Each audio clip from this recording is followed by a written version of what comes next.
Vamos para outro exemplo? Vamos pensar um pouco de novo? Observem essa figura. Na figura abaixo, onde está a roda?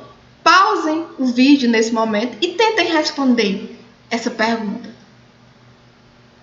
Observem que você pode responder de duas formas. A roda está à direita do triângulo, a roda está à direita do triângulo ou embaixo da minha seta.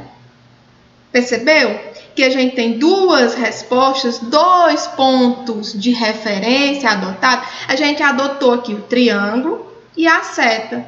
Na figura abaixo, onde está a roda? Aí você vai dizer, depende. Ela está à direita do triângulo, ela pode estar à direita do triângulo, como também em cima da seta. Percebeu? Como o movimento, o repouso é relativo, a gente precisa adotar sempre um ponto de referência. E aqui nós temos mais conceitos com relação à cinemática. O que seria um ponto material e um corpo extenso? No livro de vocês, ele fala em partícula. Se você pegar outro livro, vai estar falando de ponto material. Ponto material ou partícula é a mesma coisa. Vai depender do autor do livro. Tudo bem? Todo objeto onde dimensões, o que é dimensões? O tamanho desse objeto. Onde essas dimensões, esses tamanhos são desprezíveis quando comparados com o movimento estudado. Ou seja, o ponto material ou a partícula é todo objeto onde o seu tamanho é desprezado quando comparado com todo o movimento estudado. E o que seria corpo extenso? Todo objeto onde suas dimensões não podem ser desprezadas. Todo objeto onde seu tamanho não pode ser desprezado quando comparado com o movimento estudado. Vamos para o exemplo? Então, veja só. Tem dois exemplos para vocês aqui, para vocês entenderem melhor a questão do quando o corpo é um ponto material ou partícula ou quando ele é um corpo extenso. Aqui eu tenho no nosso exemplo A, eu tenho aqui um carro numa viagem em comparação à estrada. Tem seu tamanho desprezível, então ele pode ser considerado um ponto material. Veja só, esse carro com relação à estrada onde ele está, o tamanho desse carro é desprezível. Se o tamanho dele com relação à estrada é desprezível, eu digo que ele é um ponto material ou uma partícula. Imagine só você ir de carro daqui para Fortaleza. Olha o tamanho da estrada daqui para Fortaleza, quase 400 quilômetros. Olha o tamanho, a dimensão dessa estrada com relação ao seu carro. Logo, o seu carro, nesse caso, um carro numa estrada, ele passa a ser o quê? Um ponto material com relação à dimensão dessa estrada. Tudo bem? Por quê? Porque o tamanho dele passa a ser desprezível. 400 quilômetros daqui para Fortaleza. Vamos arredondar para 400 quilômetros daqui para Fortaleza. Com relação ao tamanho do seu carro, ele passa a ser desprezível. Certo? Se o tamanho do seu carro é desprezível, a gente diz que ele é um ponto material.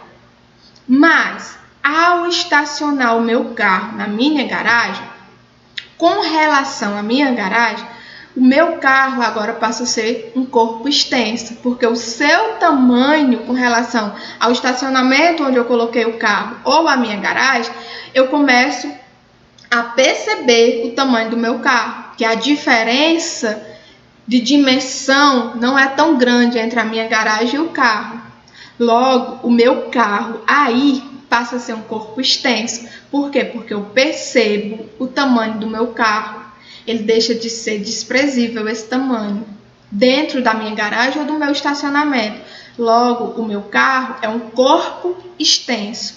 Tudo bem? Agora vamos para o segundo exemplo com relação a corpo extenso e ponto material.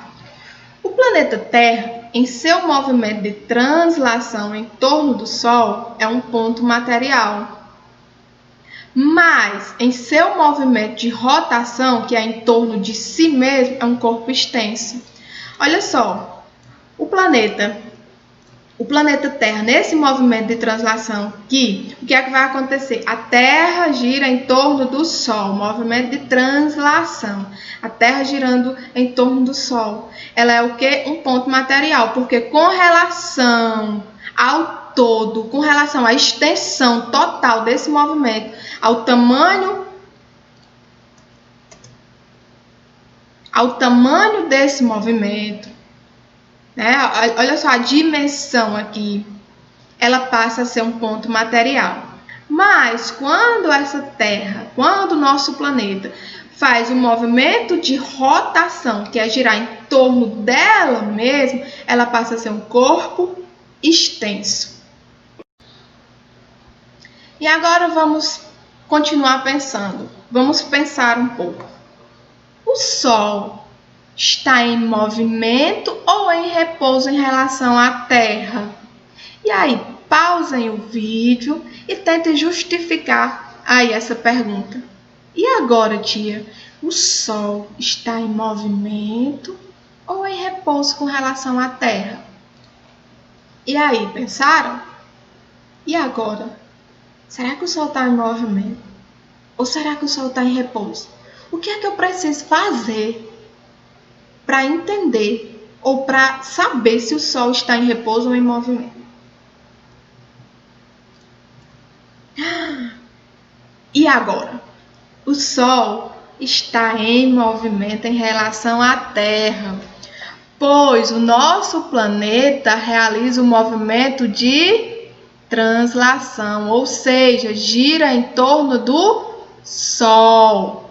Então, adotando aqui o movimento de translação, que é que a gente diz que o Sol está em movimento. O Sol está em movimento com relação a quem? A Terra. Por que que ele está em movimento com relação à Terra?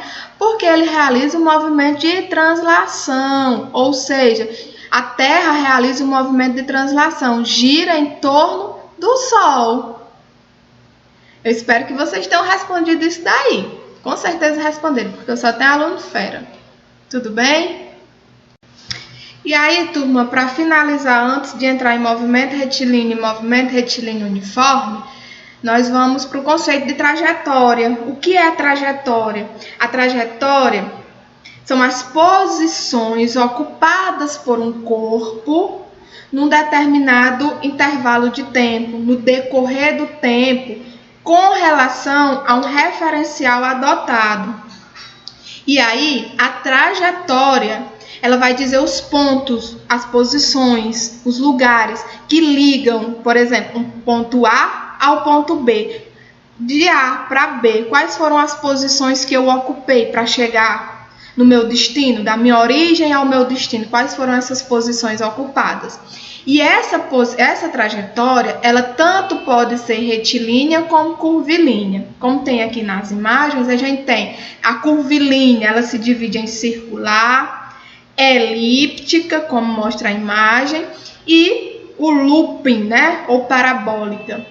A retilínea, como o próprio nome já diz, é a linha reta. A gente tem outra imagem aqui mostrando a trajetória retilínea e a trajetória curvilínea. Eu printei para vocês aqui uma imagem do Google Maps mostrando a trajetória de Icó a Iguatu.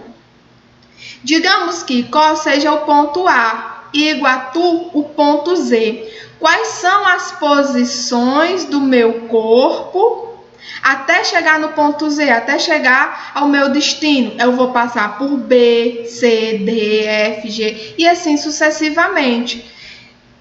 Essas posições que o corpo ocupa nesse meu espaço geográfico, eu chamo de trajetória. Nesse caso aqui, Icó a Iguatu, quais são as posições, quais são os lugares que o meu corpo ocupa para chegar no Iguatu? Eu passo por Lima Campos, Malhada, Cascudo, Alencar, até chegar no meu destino, que é Iguatu. Entenderam aí a trajetória?